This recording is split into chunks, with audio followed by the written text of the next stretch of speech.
Hi guys, I've got another story for you today. This one is called Brave Irene, and this is written by William Steig. The girl in this illustration is Irene. So what might she be doing in the illustration that is brave? I want you to watch and listen for the challenges she faces and how she's determined to be successful. Brave Irene.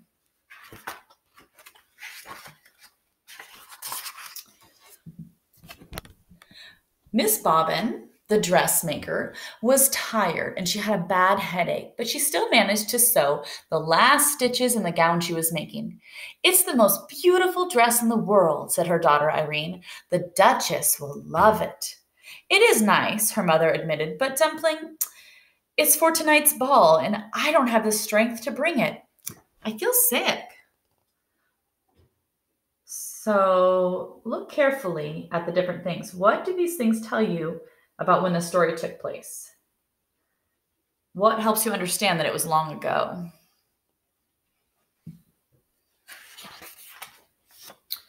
"Poor Mama," said Irene. "I can get it there." "No, Cupcake, I can't let you," said Miss Bobbin. "Such a huge package, and it's such a long way to the palace. Besides, it's starting to snow." "But I love snow," Irene insisted. She coaxed her mother into bed, covered with two quilts, and she added a blanket for her feet. Then she fixed her some tea with lemon and honey and put more wood in the stove.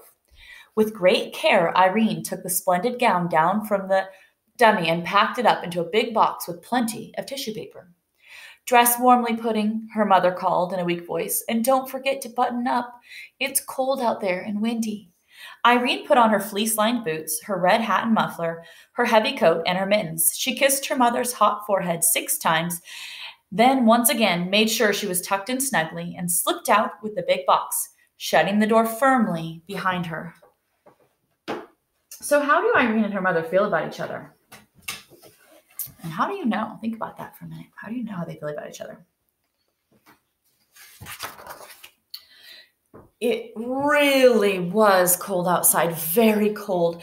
The wind whirled the falling snowflakes about this way and that way and into Irene's squinching face. She set out on the uphill path to Farmer Bennett's sheep pasture. By the time she got there, the snow was up to her ankles and the wind was worse. It hurried her along and made her stumble. Irene resented this. The box was a problem enough.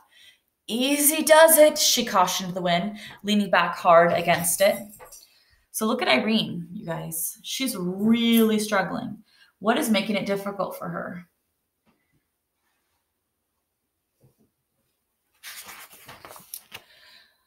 By the middle of the pasture, the flakes were falling thicker. Now the wind drove Irene along so rudely she had to hop, skip, and go helter-skeltering over the knobby ground. Cold snow sifted into her boots and chilled her feet. She pushed out her lip and hurried on. This was an important errand. When she reached Apple Road, the wind decided to put on a show. It ripped branches from trees and flung them about, swept up and scattered the fallen snow, got in front of Irene to keep her from moving ahead. Irene turned around and pressed on backwards. Oh no. "Go home," the wind squalled. "Irene, go home." "I will do no such thing," she snapped. "No such thing, you wicked wind." "Go home," the wind yodeled. "Go home," it shrieked, "or else." For a short second, Irene wondered if she shouldn't heed the wind's warning, but no, the gown had to get to the Duchess. The wind wrestled for her package, walloped it, twisted it, shook it, snatched at it, but Irene wouldn't yield. "It's my mother's work," she screamed. Then, oh woe, the box was wrenched from her mittened grasp and sent bumbling along in the snow. Irene went after it. Oh no, think to yourself, what's happening here? Oh my goodness.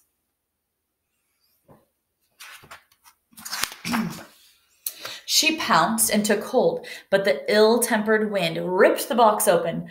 The ball gown flounced out and went waltzing through the powdered air with tissue paper attendants. Irene clung the empty box and watched the beautiful gown disappear. How could anything so terribly wrong be allowed to happen? Tears froze on her lashes. Her dear mother's hard work, all those days of measuring, cutting, pinning, stitching, for this? And the poor Duchess, Irene decided she would have to trudge on with just the box and explain everything in person.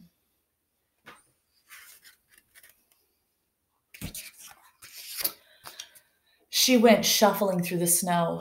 Would her mother understand, she wondered, that it was the wind's fault, not hers? Would the Duchess be angry? The wind was howling like a wild animal. Suddenly, Irene stepped in a hole and fell over and twisted her ankle. She blamed it on the wind. Keep quiet, she scolded. You've done enough damage already. You've spoiled everything, everything. The wind swallowed up her words. She sat in the snow in great pain, afraid she wouldn't be able to go on, but she managed to get to her feet to start moving. It hurt.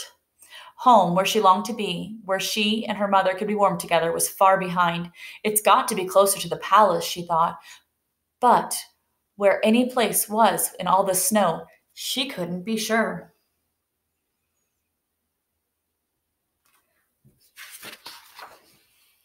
She plowed on, dragging furrows with her sore feet. The short winter day was almost done.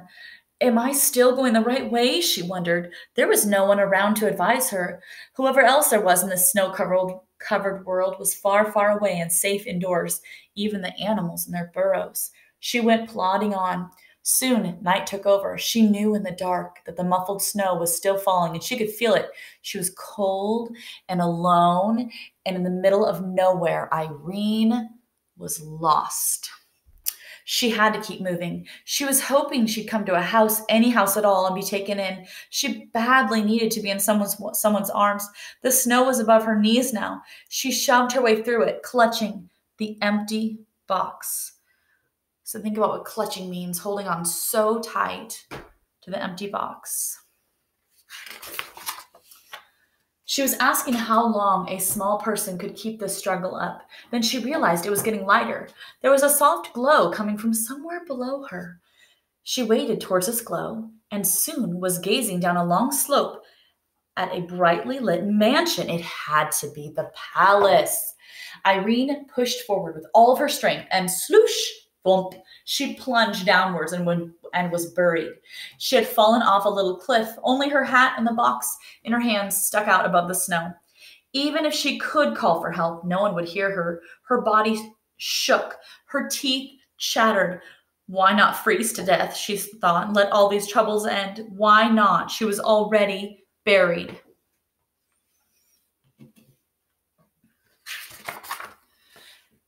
And never see her mother's face again? Her good mother, who smelled like fresh baked bread? In an explosion of fury, she flung her body about to free herself and was finally able to climb up to her knees and look around. How to get down to that glittering palace? As soon as she raised the question, she had the answer. So why does she keep going? Think about that for a minute. Why does she keep going? Not give up. She laid the box down and climbed aboard, but it pressed into the snow and stuck. She tried again, and this time, instead of climbing on, she leaped. The box shot forward like a sled. That would be pretty fun. The wind raced after Irene, but couldn't keep up. In a moment, she would be with people again, inside where it was warm. The sled slowed and jerked to a stop on paving stones. The time had come to break the bad news to the Duchess. With the empty box clasped to her chest, Irene strode nervously towards the palace. But then her feet stopped moving and her mouth fell open. She stared. Maybe this was impossible, yet there is a little way off and over to the right, hugging the trunk of a tree, the beautiful ball gown. The wind was holding it there. Mama, Irene shouted, Mama, I found it. She managed somehow, despite the wind's meddling, to get the gown off the tree and back into the box. And in another moment, she was at the door of the palace. She knocked twice with a big brass knocker. The door opened, and she burst in. She was welcomed by cheering servants and a delirious Duchess. They couldn't believe she had come over the mountain in such a storm. All by herself. She had to tell the whole story, every detail, and she did. Then she asked to be taken right back to her sick mother. But it was out of the question, they said. The road that ran around the mountain wouldn't be cleared till the morning. Don't fret, child, said the Duchess. Your mother is surely sleeping now. We'll get you there first thing tomorrow. Irene was giving a good dinner as she sat by the fire, the moisture steaming off her clothes. The Duchess, meanwhile, got into her freshly ironed gown before the guests began arriving in their sleighs. So I want you to think about, how is she being treated right now? What a wonderful ball it was. The Duchess in her new gown, like a bright star in the sky. Irene, in her ordinary dress, was radiant. She was swept up into the dances by handsome aristocrats who kept her feet off the floor to spare her ankle. Her mother would enjoy hearing all about this. Early the next morning, when snow had long since ceased falling, Miss Bobbin woke from a good night's sleep feeling much improved. She hurried about and got a fire going in the cold stove. Then she went to look in on Irene, but Irene's bed was empty. She ran to the window and gazed at the white landscape. No one out there. Snow powder fell from the branch of a tree. Where is my child? Mrs. Bobbin cried. She whipped on her coat to go out to find her. When she pulled the door open, a wall of drift faced her, but peering over it, she could see a horse-drawn sleigh hastening up the path. And seated on the sleigh between two large footmen was Irene herself, asleep but smiling.